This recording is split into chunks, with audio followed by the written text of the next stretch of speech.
welcome back to the Citizen channel. Yes, sunny Altrincham from a sunny Creighton cottage, and even sunnier result, of course, to sunny Altrincham. Welcome back to this player rating shows. We'll have a look back at Fulham 0, City 4. That'll do, won't it? I was still nervous at 3-0. I'll be honest with you. I was still counting those minutes over. I never change, Bernard, never change. Of course, the game took place on the 11th of May 2024, 12:30 p.m. kickoff. So match day 36. We're nearly there, guys. So we'll have a look at what Mr. Simon Bajkowski thought of this, and we'll have a look what I thought as well. Overall, our cracking team effort, I thought. Certainly up the tempo in the second half. Worked a lot harder. I think Pep told him to work a little bit harder in the second half. You know, it's only a bit of sun. What's up with you? Get out there and do your bit. Because I thought we certainly covered more of the ground in that second half as far as battling back and defending, etc.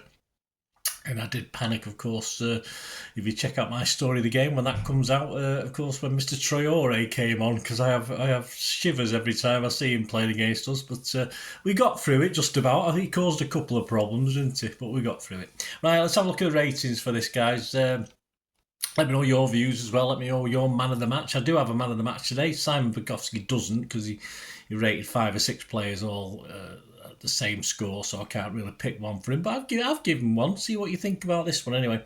We'll start at the beginning, shall we? Start at our number one, and he is our number one, isn't he? Of course he is. Ederson. Simon said, didn't have much to do with Fulham's attacks, petering out before his goal, but was alert to scramble to immune his effort, and his passing was good. Yeah, just calm and cool from Ederson. No histrionics.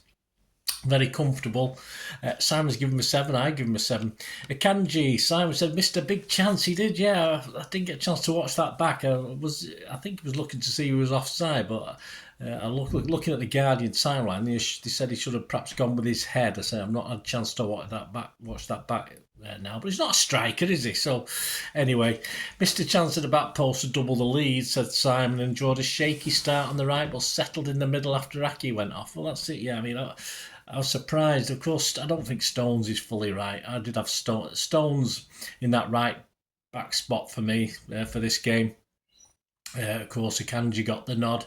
Unusual, but I think it just shows that Stones perhaps he just can't be injury-wise relied on at the moment, unfortunately. But he wasn't as obvious today, but as Simon said, he settled better when he come over to come the centre half again. So Simon's given him a 7. I've given Akanji a 6.5.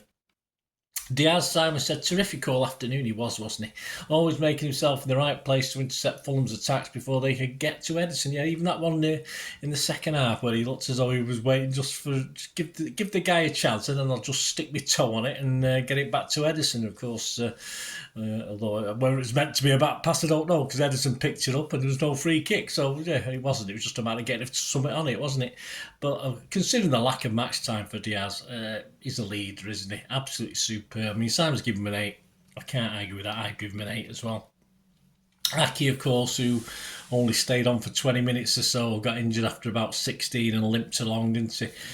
Becoming a bit of a glass legs, isn't he, unfortunately? Simon said, hurt something as he stretched to cut out another counter that City were exposed to in the opening 20 minutes and didn't last much longer. You could just tell when he went down, he wasn't going to stay on very, very long. Too many niggles this season for, who at times has been our best defender. Very great shame indeed.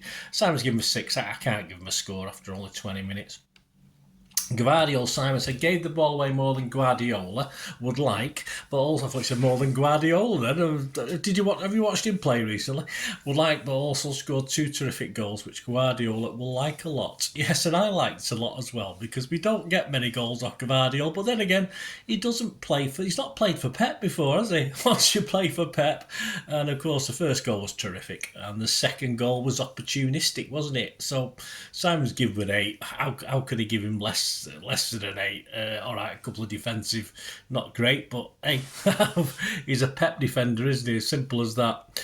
Rodri, Simon said, another performance that makes a mockery of his Premier League snub. It does. Controlling the midfield with ease and dropping back to help in defence. He just strolled around. He's like Muhammad Ali in the ring, wasn't he? When he was on fire, not when he was fighting kickboxers and stuff like that at the end of his career. But he strolled around just like Muhammad Ali, totally in control. Simon's given him an 8. I can't argue with that. I don't like it. I don't like agreeing with Simon, but I have to today, unfortunately. Kovacic, Simon said, excellent again, linking patiently with Rodri, but also capable of pulling out a quick punt forward to Haaland. Yes, again, all right, he's not Muhammad Ali, but he floated like a butterfly and stung like a bee, didn't he? Or well, almost. Anyway, so sorry about the comparisons. I was thinking of. I was trying to find a rhyme with the Thriller in Manila, but for Craven Cottage, but I can only think of rude things, so we'll leave that as it is anyway. Simon gave him an 8. I thought it was tremendous today. I give him an 8 as well. KDB, strong runs through the middle of the pitch that we are so used to, said Simon, helping City on their way with the assist for the first goal. I don't think he was very good today. He's there. Obviously, he worries to death the opposition. Of course, he does. Simon gave him a 7. I've given him a 6.5. A lovely assist, of course, working with Gvardiol, but Gvardiol did most of the work, of course. Did he get an assist in the second half as well? I'm not too sure. Anyway, I'll give him a 6.5. I thought generally he was poor today. He gave the ball away far too much and didn't look as dangerous as perhaps he should be. Bernardo, Simon said, a quiet first half, but came into his own in the second and was instrumental in helping City to end the game as a contest. Yeah, I agree with that. He perhaps could have done better with a shot in the first half. When he was stuck over on the right wing, that turn for the goal that he created, that was absolutely fantastic. A great little turn to get away from the defender, and he just got better and better when we needed him. Say at 1-0 and 2-0, that's when we need players to put the foot on it and do the stuff, and he did it. Simon's given him an 8. I give him an 8 as well. After Bernardo, we got Phil Foden. Yeah, another one with a quieter game. Wasn't on the same wavelength, said Simon, as Gvardiol for much of the game, but scored when it mattered. Yeah, I think that's all that matters, really, isn't it? Not quite his best, but superbly taking goal with his wrong foot as well. I mean, he doesn't like using that right foot, does he? But snuck it into the corner, because I like their goalkeeper. I think Leno's a half-decent goalkeeper, so we did well to score 4 past him, although one was a bit dubious, I must admit. But yeah, Foden, Simon's given him a 7. I'd have to give him a 7 as well. I think generally, if he hadn't scored that goal, perhaps he would have been 6, 6.5 or something like that. And my weaker guy on the day, and possibly, it's definitely Simon's weaker guy as well. Haaland, very impressive with his general play, said Simon, but missed a number of good chances that he should have buried. I don't think he had loads of chances. I remember 2 half-decent ones. The one in the second half when he opened himself up, had it on his left foot and blasted it wide, wasn't very good. I just thought some of his hold-up play was fine again, did okay, coming back into his own half like he was doing against Wolves last week, but I can't really score him too highly. Simon's given him a 6. Again, I have to agree with Simon, I give him a 6 as well. The substitutes, well, I will have a word about Walker as a captain as well. I'm not very happy with what he did. Okay, of course, he came on for Aki on 22 minutes. Simon said he settled straight away into the team and helped another clean sheet for the team. I would agree with that. But, I mean, he did what was expected. But I thought he was due for a rest this game. He thought he was due for a rest as well. But the fact that as captain, he was asking Gvardiol whether he wanted to take that last-minute penalty. I'm sorry, we need, it's not unsurmountable, this goal difference. If we keep, we keep winning by this sort of margin. Arsenal's only 2 better than us now on the same game. So, wanting Gvardiol to take that pen was just ridiculous. I mean, we knew Alvarez would step up to take it because he's done it before. So, Gvardiol quite rightly refused, and why not? All right, it was on a hat-trick. But it's not about sentimentality, Walker. It's about getting that goal, and Alvarez scored the goal. So all credit to Alvarez, all credit to Gvardiol for refusing. But Walker, you're a bit of an idiot, mate. I'm sorry, I didn't like that at all. Simon's given a 7.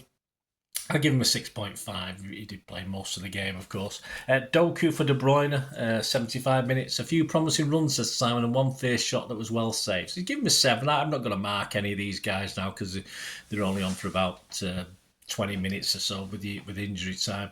He's okay. He's a weary team. We know he is, and perhaps a little bit unlucky, a bit unfortunate, but he was okay. He was fine. Simon gave him a 7 anyway. Lewis for Kovacic on 82 minutes. Almost got himself on the score sheet, said Simon, but teed up Alvarez. Yes. I thought it was fine. It's fine. I think the commentator I was listening to kept getting Lewis and Bob mixed up. I don't know why, but he did. totally different. Even I recognised him, and my eyes are poor anyway, but there you go. Simon's giving me 7 anyway. Lewis was fine. Alvarez for Haaland on 82. Won and scored the penalty. Well, Simon's given him a 7. I mean, so we give Lewis a 7 and we give Alvarez a 7 for winning the penalty and scoring it. I would have, on that basis, Simon, you perhaps should have given Alvarez a half a point or a point more, but hey, there you go. Great cameo from Alvarez. I like that. I did say the other week that he's one guy that once he's got a couple of goals, you can perhaps rely on him when you're in a tight corner to perhaps add a goal, where some of our other players, the people like Grealish and Doku, won't necessarily do that, but Alvarez will. So, yeah, great cameo from Alvarez. Bob for Foden on 82, of course. A quick cameo, Simon said, and that's what it was. And he kept the ball well a couple of times. He lost it once and then won it back. He did all right. I'm not sure who City gave the man of the match to. I've not had a chance to check that. I've come straight on here as soon as I could get the script together. Simon, as I said, give a few 8 out of 10s, so probably 4 or 5. Perhaps 6 players, 8 out of 10. But my man of the match, I'll be honest with you, has to be Diaz, just for the fact straight back in it and a rock at the back. I would give it Diaz. Let me know what you think, guys. It'd be great to hear what you think as well. Of course, the story of the game will be out very, very soon. Of course, keep those buttons pressed, guys. If you've not already subscribed, please do so. Press that button. Press that like button, guys. Give us a like. Give us a like for a 4-0 City win. That'll be much appreciated. And, of course, if you like all things City, follow me on Twitter as well, at Bernard_Deneen. That's the same address on TikTok, at Bernard_Deneen. Give us an email as well. Anyone interested in perhaps sponsoring the channel or actually needing a shout out and for an individual or an organisation, that's what it is. But if you can support me in any way whatsoever, guys, I'll be thinking of a couple of things for next season as well. So it'd be great to have any support you can. And don't forget, I do film and TV stuff as well. So if you know anyone who's interested in that, give them a kick in my direction. Or if you like it yourself, have a look at all the film and TV stuff. Of course, as well as the story of the game, already out is that little tribute I did to sadly passed away Ian Mellor, of course, 2-parter. So that's been very, very popular. Give that a watch, guys, if you can. My little tribute to Ian Mellor, rest in peace. And of course, very, very soon, it should be out sometime on Sunday, Pepsi 11 for the trip to Spurs. And of course, I'll be doing that before I know what's happened at Old Trafford. So might be if, but and why, who knows. But we'll go on the basis that we've got to do something at Spurs anyway. So join me for that as well, Pepsi 11 at Spurs, because it's perhaps a little bit more difficult than Fulham, I think, that one. Anyway, thanks for joining me for this player rating show, guys. Let me know your thoughts, let me know your comments. Until we meet again, and that's one thing, don't I, please? Stay safe, Blues. Come on, City. Bye for now.